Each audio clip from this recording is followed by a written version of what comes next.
What's up, guys? Welcome back to another episode of the Technician Podcast. Today, I've got the bro, Nathan James from Fitness Cartel. How are you, my man? I'm good, thank you, man. Thank you for coming to Sunny Coast.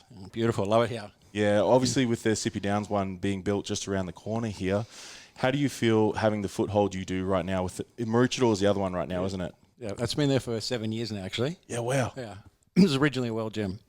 It was too. And I know with a bit of your history, and I'm sure a few other people do with having come from World Gym now, how's it been now, running Fitness Cartel, and as well as it's doing, have you brought a lot of your mindset over from World Gym to Fitness Cartel, or have you restarted everything basically? I've brought my mindset, which is not the mindset that was in that brand. Yep. I brought my own mindset. So, and I think my mindset, and plus the person that I was then is not who I am now. In fact, the person that I am now is not that person I'm going to be to get to where I am at 60 clubs. So my coach said that to me recently. He said, Nathan, the person you are now is not a billionaire.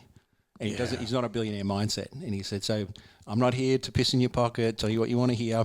He said, to get to that next level, though, these are the things you need to work on. I'm like, oh, no.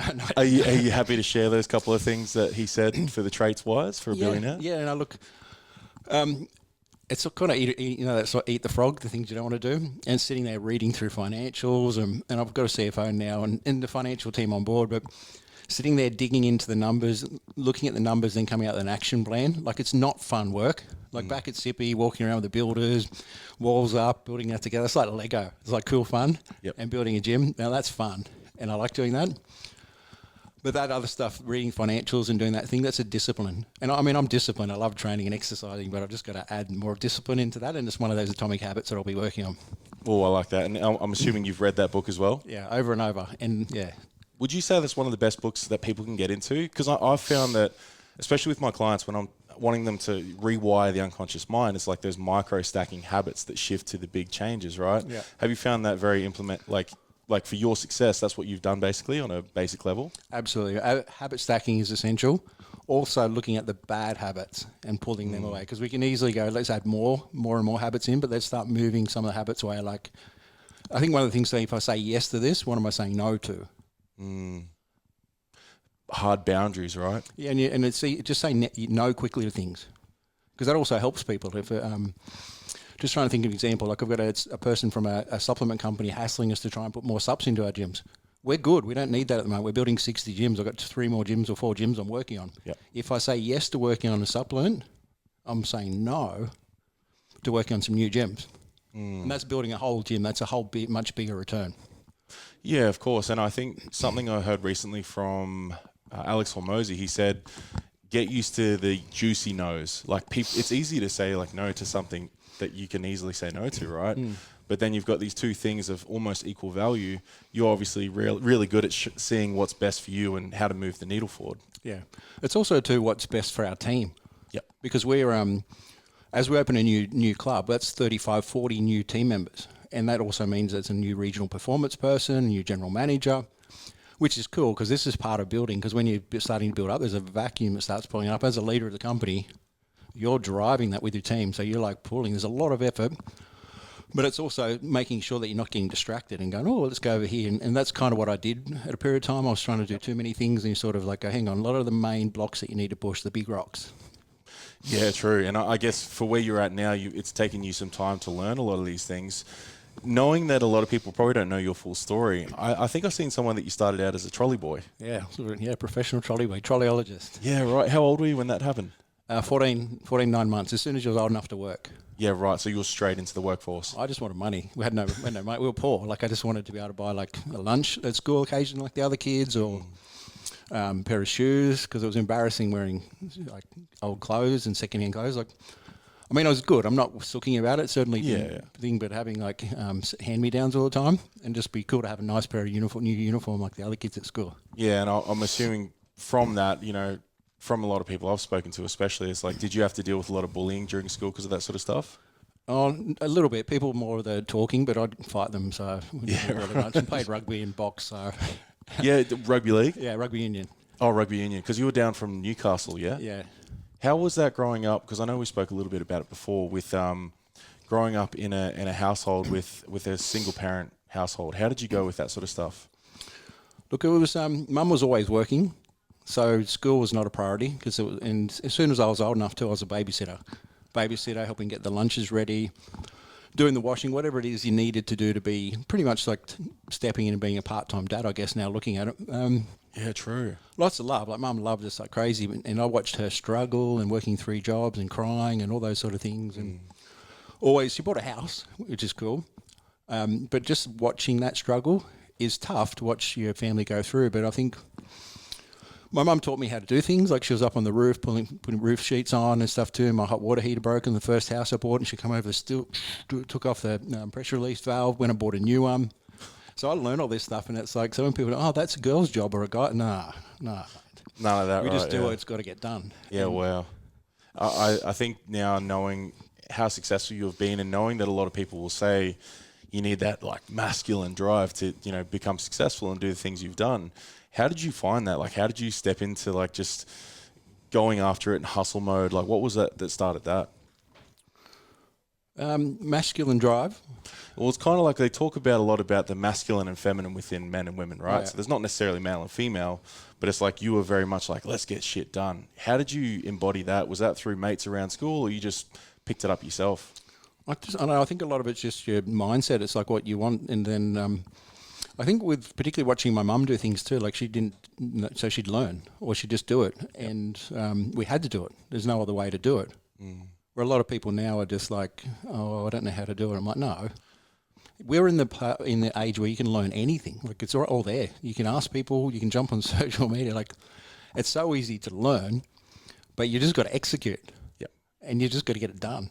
100%. So I think that drive is just one, watching that I didn't want to like go through that struggle, and then realizing there's opportunities. And like I bought my first house, and I just renovated and worked with builders and stuff too. And then I thought, oh, I can do this. And when you're young too, you would trade your time for money.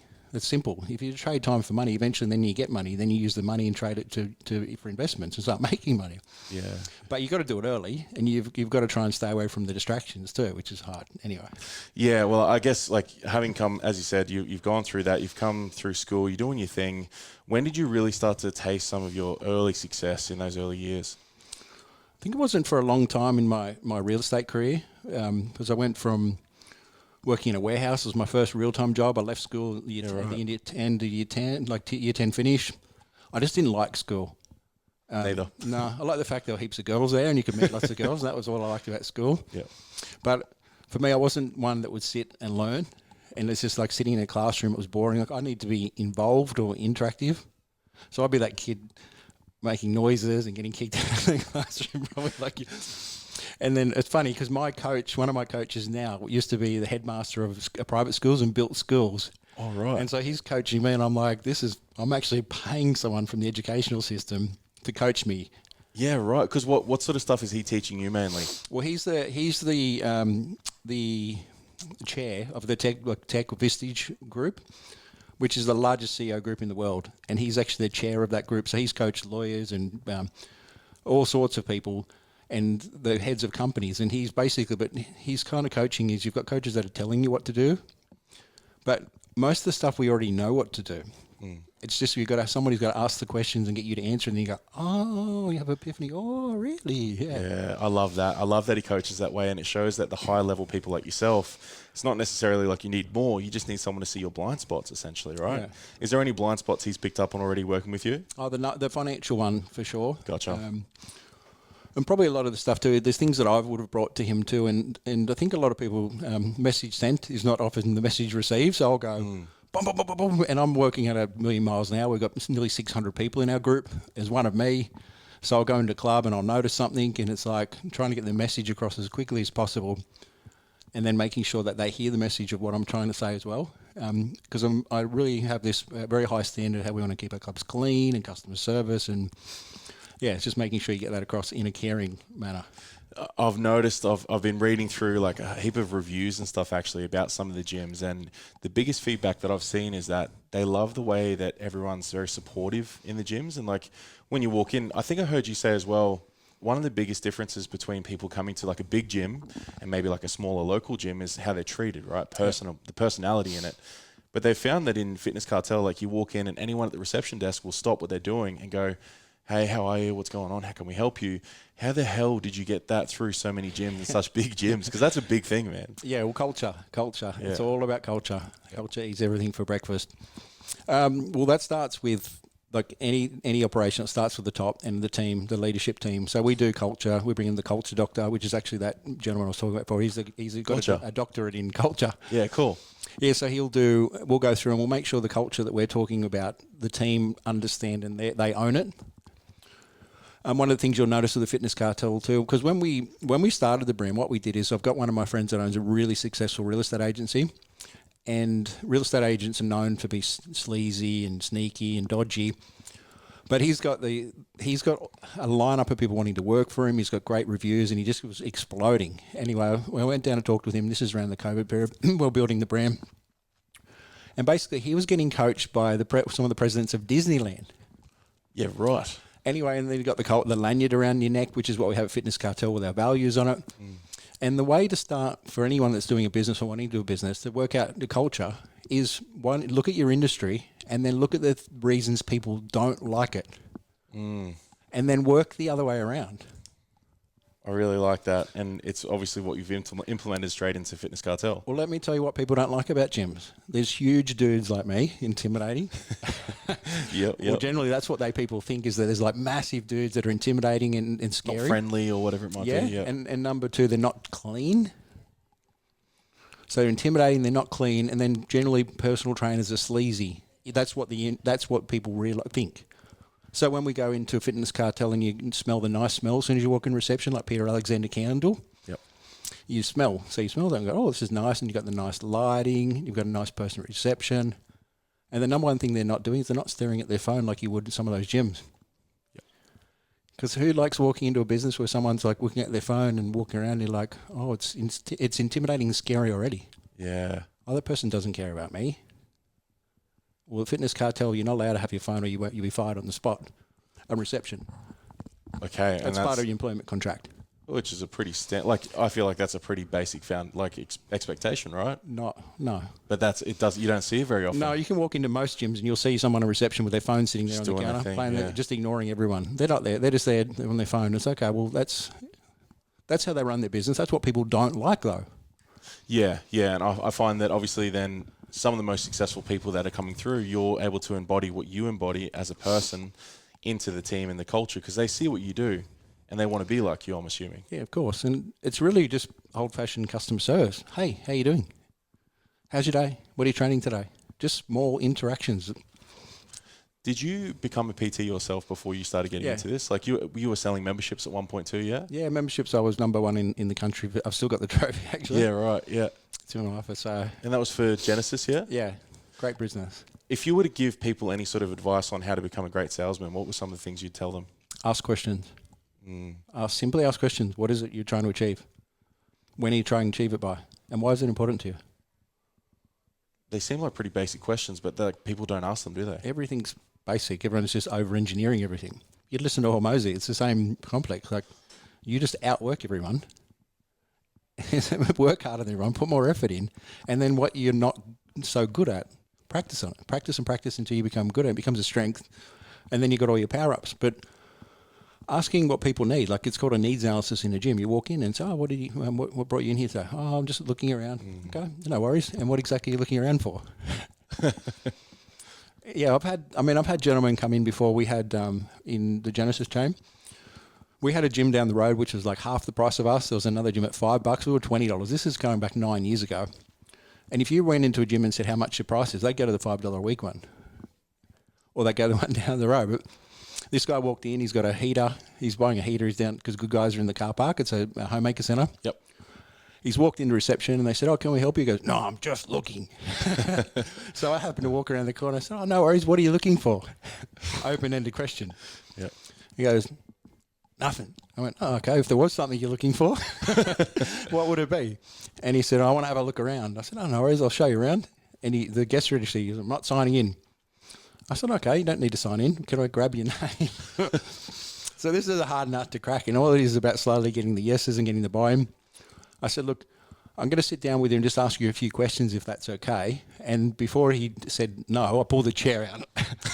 Because otherwise you get those people. Because salespeople would say to me before, membership consultants, oh, they won't sit down. I said, well, pull the chair out. Show them where to sit. Yeah. Hey, take a seat. Now you're in control. Now you're in control in a good way, because these people too, that guy's walked in the door for a reason. Now, I'll tell you what happened. His doctor said that he only had, his brother just passed away, terminal, family, hereditary, medical problem. You need to exercise, they said to him. He was buying a heater, apparently. Yeah. He wasn't buying a heater. He was coming in to save his life. Anyway, so long story short, I went through, did the needs analysis, and I made the needs analysis sheet. Because people, when they walk into a gym, have the same challenges, same questions. Oh, I don't have time. Okay, so how many times a week would you be able to look after your health and fitness? 1 to 7. Oh, 3. So I've got past that. When you that's not an objection later. How much would you budget to your health and fitness between this and this? Okay. Pricing might not be an issue later. And then the last one is I need to talk to my family member. So here, if now with your health and fitness, your doctor said this, this and this. If you were to do this and you could do those 2 days a week and do this as well, would your family support you making this decision?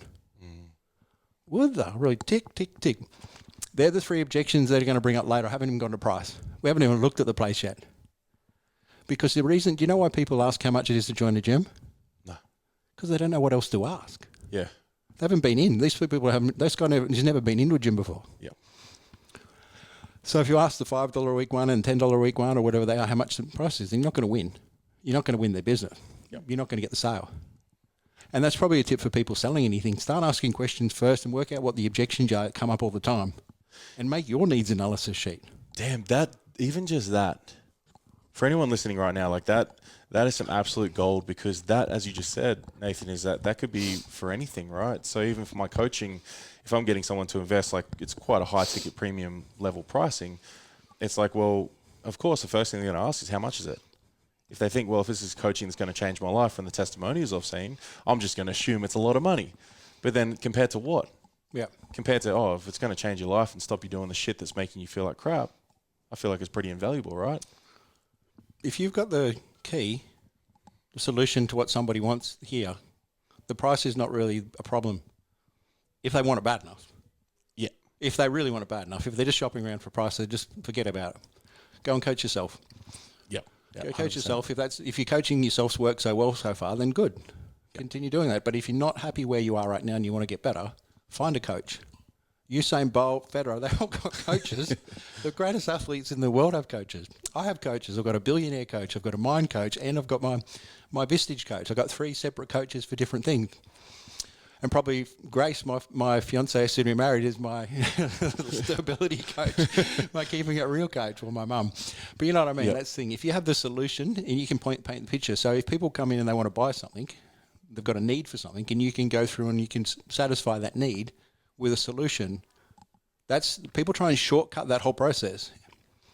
It's 75% of the needs here, because when I did do the tour with that guy and I sat him down, we went through, and I went through point by point the bits that he spoke about, went through the price presentation, and it was about $16 a week because he was a pensioner. Yep. And he said, I need to go and think about it. No problem at all. What exactly do you need to think about? And we pause like this. It's uncomfortable. Whoever speaks first loses. The price. Okay. But before he did that, I went through and asked him what he did. And he actually trains greyhounds. And I said, do you put bets on greyhounds? How long does the race go for? And how much would you put on? 20, 30 bucks? So you know where I'm going, right? So I said, let me just recap this. Your brother just passed away. The doctor said that you need to exercise for your health because you're going to pass away. You said to me you want to live. You told me you can exercise and you can commit to all this stuff.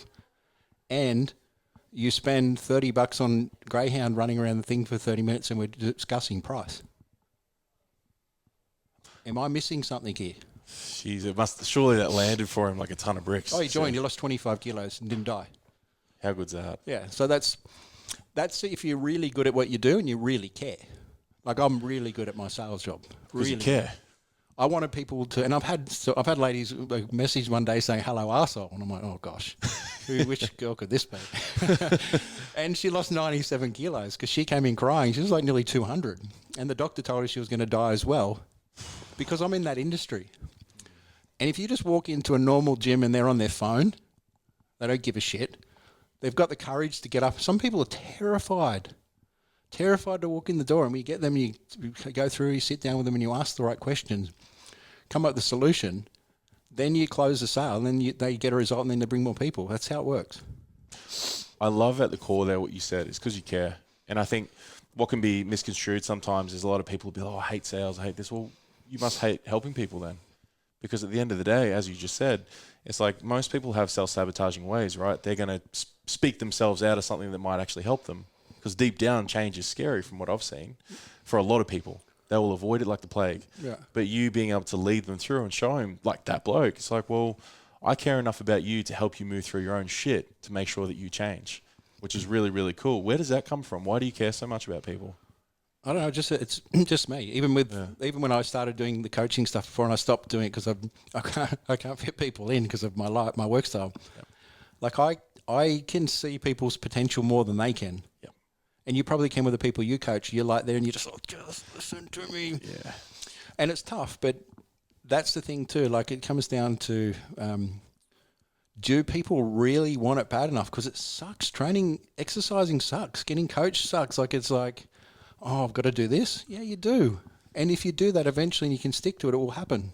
You just got to trust the process and it will happen. When you're being coached or when you started getting coached by people, was it uncomfortable for you? But what makes you keep going? Like, why do you have these big goals that you just keep pushing for? Well, I think it started from reading like one of the books of Rich Dad Poor Dad. And I went through and I started setting financial goals. And one of my accountants in Newcastle, Sido, is actually a friend of mine. He worked with Tony Robbins, and he's one of the guys that gets up and does that sort of stuff. Yeah, wow. He's kind of like him. Yeah. Anyway, and he's like full on 100 miles an hour riding the board and stuff too. And like that energy is contagious. And I think that I talked before about the sphere of influence and the people you associate with. Yep. If you can start finding those people, and you might have to pay them, which is fine because they're not in your sphere of influence. And there's a reason why your dad and brother and stuff that'll give you free advice will give you free advice. Because would you change positions with them? Well, I'd change positions with some of my coaches. I'd be more than happy. I'm like, will I change position with my billionaire coach? No problem. It'd be great to sell my company for $5.7 billion. Woo! Yeah, wow. I'm definitely going to listen to this guy because he's done it before. Yep. So I think that's where people get a lot carried away with getting what they call coaching and getting advice from people. Listen to people's advice. It's good. It's probably entertainment value, but also if you're not prepared to switch places with them, then I probably wouldn't be doing it. I really like that. That's a great perspective because I found that when I brought one of my clients on, he'd started one of the biggest businesses in Australia, retail-wise, and I felt exactly what you said. It's like, can I see myself doing what he does? Can I take on the leadership that he has and the responsibilities? And I thought, well, fuck yeah, probably one day I'd love to. And I found myself opening up more to his advice, and it really started to land on a deep level. And I wonder for you, Nathan, on your journey, I know when you went into World Gym, things sort of went south a little bit, but what actually got you to that point of actually really starting to get into those bigger level businesses? I think with anything, I wasn't shooting to do the bigger business. Yeah, like even from owning my first Genesis club, I was just in membership sales, and then the opportunity popped up because when you do something and you do it really well, things happen. Yeah. Like if I was a basketballer and I was starting shooting hoops and they're like, oh, we want this guy on your team. Yep. And that's what I say to the team. I said, the reason I'm in the position I am now is because I was so good at sales, but I didn't realize. And I was so good at sales because I just work every single day of the week. Every day, Monday to Sunday. And then what I would do is I know how many things I had off. Because when I found out I could earn an extra $55 per sale on top of my wage, I got a $15,000 commission check one day. I'm like, whoa. This feels good. I've never seen that sort of money before. Yep. And for somebody that wasn't spending money. And so I used the commissions to buy into my first gym. Yeah, cool. But I wouldn't have been able to buy into the gym because that guy that owned the gym was opening another one and he saw the value in what I did in the business, yep. which gave me the opportunity. So you don't have to. You can have all these big goals, but like if you're there, sometimes you just got to prove your value. Like everyone's valuable. Obviously, your mum and dad never love you, and they're the greatest person in the world. But to the person you're in business with or the team you're with, you have to sort of show you value of what you can do. And then things happen. You start getting moved up the ranks, or you start getting pay rises or opportunities. Like we can't find enough people to run our gyms at the moment. Yeah, right. And we're looking at structures so that people can part own them, so they can get that same opportunity, because things are shooting up in prices. It's like really expensive to build a gym now, like 40% higher than what it was just recently. Holy shit. So that opportunity is getting further and further away, but it's also we've got some really good valuable players. So we're building the pathway so people can become owners in the business, and they get part ownership and stuff too. And so, because we're creating this huge vortex and this huge, much bigger than what I expected. But I didn't plan to do that. Like that goal where I'm at now was, my first goal was to earn $200,000 a year. Yep. And I did that years ago. Hit that pretty quick. And then it was like, I remember walking around Coffs Harbour at my first Genesis club, and then I had a second Genesis club, and ASN Coffs Harbour and ASN Port Macquarie. And my goal was $400,000 a year. And I didn't spend any money, so I was like, and then this beautiful house popped up at Sapphire Beach where I stayed at next to my mates. And my real estate background, the agent said to me, "Look, if you're in real estate and you do this, you're a terrible agent." She said, "Oh, these people are looking to sell. They're desperate to sell. They've got bridging finance. They've got another house, and there's some like medical things going on." I'm like, so they spent $900,000 building it, and I bought it for $650,000. So we pretty much lived in that house for free. Yep. And then we sold it a couple of years later and made $300,000 or $400,000. And so you live there for free. So that's how to buy an asset and actually make money from it. Yep. So buying it cheap, which is difficult, but that's a timing thing too. Because when you've got the resources, and by the way, that's just when I opened my ASN Coffs Harbour store. And I remember going to the movies with the mate. I didn't even have $20 for a ticket because I just had bought a house, and we had all the stock was on credit for the store. Yeah, yeah. And I remember I was like, had a thing coming out of my ear. I was like a stress because I had no cash. Like I was literally broke, but I had all these businesses, and the assets. All that money that I was making was good, but that was all going into the new ones. How old were you at that time? Maybe 34. Okay, yep. 33? I've just turned 34 this year. Yeah. And I've noticed that this is now when things are really starting to switch on. Yeah. Did you notice that as well? Past 30, things started to really go off for you? Yeah, well, Benny Elias, who's a Hall of Fame, one of my business partners, he actually said too, from when you get to the age of 40, from 40 to 50, you'll make more money you'll ever make in your life. And he said, but you've just got to, the rest is your platform to build it. How old's Benny now? 60-something. He looks good. Yeah. He does.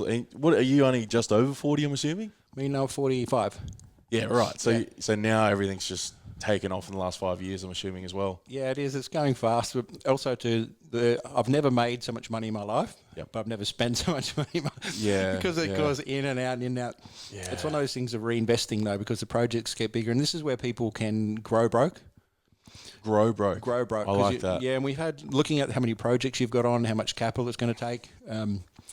I don't know if you've seen my videos where I talk about the J curve. It's like the Nike tick. I did see one of those, yeah. So imagine the Nike tick, and when you start at the top of the Nike tick, and that's where your energy and like, we're going to do this. We've got all this money. I'm going to work 400 hours a week, and we're going to do this. We're going to do all this stuff. Most people full of shit. I don't. But then you go into reality, and sales aren't there. Construction's taken longer. Delays of build, and then before the money comes in, you're like slowly you're underwater. And up here, this is where people quit and give in.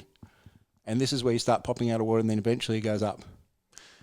How long does that underwater phase normally last? Depends. It depends. Changes each time? Whatever you think it's going to be, triple it. Yeah, wow. And make your expectation. If I think I'm going to get my money back in 3 months, you're going to get it back in 9 months or 12 months. This is the thing, and I couldn't agree more with that, because there's a stat they put out. Chris Williamson, I don't know if you've seen Modern Wisdom, the podcast. Yeah. He said most podcasters, like 99%, will give up after episode 3 or before, and then the rest that are left over, episode 20. Yeah. I'm at episode 106, so it's like, I know my consistency, my long-term plan is going to work out. It's consistently been in the top 100 in Australia, it's doing really well. But for me, like yourself, it's like, well, how good is it going to be in 20 years? Like, do you play the long game a lot with what you do? Yeah, most of it is long game. It's a lot of short-term projects, but then they pay off in the end. Yeah. That's the thing. It's, it comes. You just got to, all that reinvestment goes back in, and it keeps growing. That's what I said, and then you bring the team on. Now, it's not just about me, though. It's about, like, I've got a There's a lot of families now. Well, for anyone listening, Nathan's rocked up today even with just 2 people with him. Are they with you everywhere? Like Raka and Lily, was it? Racker's come up to video the new project, and, Okay. and Lily's with me now, yeah. Yeah, and they're with you pretty much everywhere to help support you with stuff that you're doing? Yeah. How does that go with even just in your day-to-day? You've got 2 people around you. You've got your kids, you've got your wife. Oh, well, soon-to-be wife by the sounds of things. You're getting married how soon? 28 days. Holy shit. Congrats, bro. That's Thanks. epic. Where are you getting married At at? the Carlisle. Oh, okay, When's cool. this getting? Yeah, hold on. posted? This will be in a few weeks, so probably just on when you're about to get married. Oh, if everyone says so. Yeah, epic. Well, I think knowing that what you just said, that J curve, I'd really love to touch on that because by the sounds of it, you've been through some tough shit, bro. So I know a lot of people that listen to entrepreneurs, people that want to learn. How the hell do you get through the tough times? Oh, you mean the last one we just had was the Aspley gym catching on fire. Dude, that was wild. Yeah. How did that? Did you figure out like how that all happened and everything? Yeah, it was just the sauna malfunction. So it was electrical malfunction. Okay. So I got an alert from the fire brigade. There were 4 trucks in. I thought, it's just a false alarm. I'll go in the next day, a bit of cleaning. I went in the next day. If you see my Instagram, you'll see some of the project progress. This thing was $3.94 million worth of damage. Like it was like toasted. It just went through and burnt everything. And what didn't get burned had so much charcoal and soot and had to be cleaned. And so we pretty much re-stripped the whole gym. But we did it all in 38 days. Holy shit. And guess what? All those trades need to get paid. Yeah. So we kept all our team employed because the first thing you do when in any crisis like that is I had to make sure my team are okay because a lot of them have casual work or employee and they might be living week to week. Yep. So we're like, okay, everyone, your job's safe, you're good. So we kind of moved them to where we need to move them. We moved the members around to different clubs so they could train as well. Got the team, my building team, to meet me the next day, and they were good. They were just stopped. We're building Homeview, Fitness Cartel Homeview, and my builders told me, I said, mate, I need everybody. He could hear Get back here. He could hear in my voice actually. There's the distress, but I was also calm because one of the most important things in crisis or any type of challenge, if you're the leader, you can't run around with your head. You've got to keep your head. I mean, you're one that's got to keep your head, and you've got to keep the troops. Like when everything's going wrong, you've got to be. We're going this way, guys, and that's what we're doing. Yeah, and he's got us. Sweet. Yeah, so we got all that sorted. Met with the team, went up with a timeline. Still haven't been paid by the insurance company, so we received some of the money, which is cool. But yeah, and then just basically working through and then navigating a bit of a plan and then getting it open again. So, I mean, with any type of problem or challenge like that, there's always a silver lining. Like I wouldn't have reinvested that much money into the business because we didn't have it. Still don't have it actually. Yep. But I wouldn't have invested that amount of capital into the business to get it to where it was. We put some new machines in. It looks nice. It's much fresher and cleaner. So it got a bit of a facelift. But I also got some type of stress knot in my back and I couldn't sleep. So I was having trouble sleeping. And then waking up at 1 o'clock in the morning going, you got to get back to work. So I would just go to work though. Like I'd try to get back to sleep, and if I couldn't at 2 a.m, it's like, all right, you got to go, get back in, Get started, just sort of get thing. on the project. Yeah, wow. I don't think many people are built like that. Well, that's one of the things too. We train for that though. Like we prepare for it. Physically. So we exercise. Like I put myself through a torture with my kickboxing and training so I can handle resilience, and it's high intensity and it keeps me fit. It looks after the heart. We do the ice baths and sauna, so we do the hot cold therapy at Merce. So that's a regular thing as well. That really helps with the sleep, helps with stress as well. And when you're freezing your ass off, you're not like, Yeah, it's like yeah. bee breaths. I was with my billionaire coach, and we were there and there as well. And he's like, I'm resistant, I'm resilient, I'm a weapon of good nature. And I'm like, he's saying it out loud, and I'm like, dude, I'm saying This dude's lost it. But that's the kind of, they're just built different, right? Like when you say you're around those type of people, right, is every moment, like a normal moment, different with the level of mindset that he has, like someone like a billionaire coach? Yeah, well, my messages from him every morning is about his sleep and what exercise and what he's done in the day. Like that's Okay. That's like our cool talk. Yeah. Is he an older guy or? Yeah. Because he's been around, he's done these things. Yeah, and he's had like those, the homemaker centres. He had 33 of those, and all the tenancies in there. One of them was worth $300 million. So, because we were buying a property one day together, which was only $11 million. Yeah. And he goes, "What we'll do? We'll do this. We'll do that. We'll do that." And we done it all in a week. And I'm like, I don't know if I got that kind of cash line. it was just the level he moved at, and I'm like, that's probably how I come across to people when I'm building a gym, because that's like bang, bang, bang, bang, because I do it so often. Done. Yeah. But he just said, Nathan, this is the same as I've done before. He said it's just got less zeros on the end, and I'm like, Oh.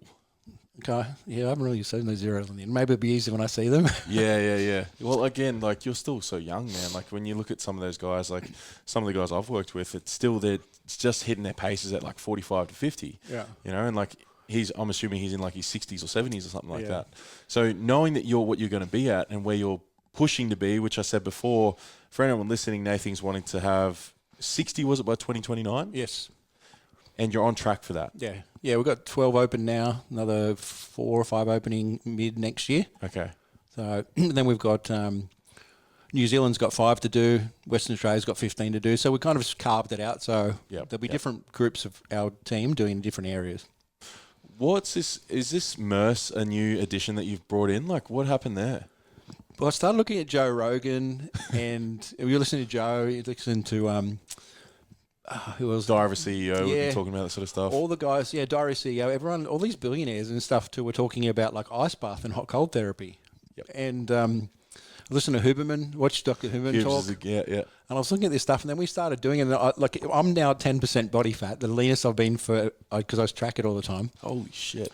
And all I changed really was my hot cold therapy into my routine, because you're blasting your metabolism and you're shocking it. Yeah. And adding that into, and that obviously helps with other things as well, your mental, because it's like, if you listen to, I couldn't say it on mine, but if you listen to Huberman, he talks about like it's having like 10 coffees or like having Coke or something, Yeah. and you got that high. That dopamine level. So you get your dopamine at that level, and it's like, we looked at, as we were testing them, doing all this sort of stuff, you started noticing my sleep pattern, and then I started getting leaner, and I'm like, oh. So I don't know, it works, everybody's different, but I mean, this is a thing it's just so obvious that it sucks. But if you can embrace the suck, you can handle anything. It's another resilience thing. So when these challenges pop up or whatever, you're like, oh yeah, breathe. I can sit in ice. I can do this. Yeah. I love that, because I couldn't agree more, man. We run day events where we get people into ice baths and things like that, and we do like holotropic breath work where someone's breathing for 45 minutes straight, but it's really intense, like, and you're releasing DMT, like the stuff that Joe talks about. So it's like, as you said, physically you can handle anything, and by the sounds of it, your mindset, you've learned some really cool things from the books you've read, the people you're around, which I really wanted to extract as much value as I could today for the listener, Nathan. So I've got something I call Topics with the Tech, and it's just quick fire questions where I can get some value from you based off these questions. How does that sound? Shoot. Sweet, bro. So, because we've already pumped out 40 minutes somehow. So I would love to know, obviously Fitness Cartel is growing massively. Like it's